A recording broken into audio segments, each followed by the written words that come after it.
Welcome to Luca and Miguel. Enjoy the video. You begin by confirming prerequisites. Check Windows 10 or 11 or Mac OS and ensure at least 1 GB free on disk. Once done, close Google Drive or Backup and sync and sign out of secondary Google accounts to avoid conflicts. Now locate the downloaded drive for desktop installer in Downloads or on your desktop.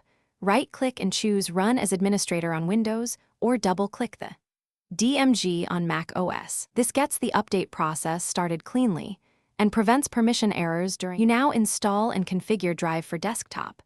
Run the installer and accept the permissions prompts. On Windows, choose Install for current user or all users, depending on needs. Next, select File Access Mode.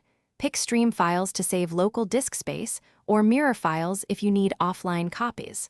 Then sign in with your Google account and grant the app the requested permissions.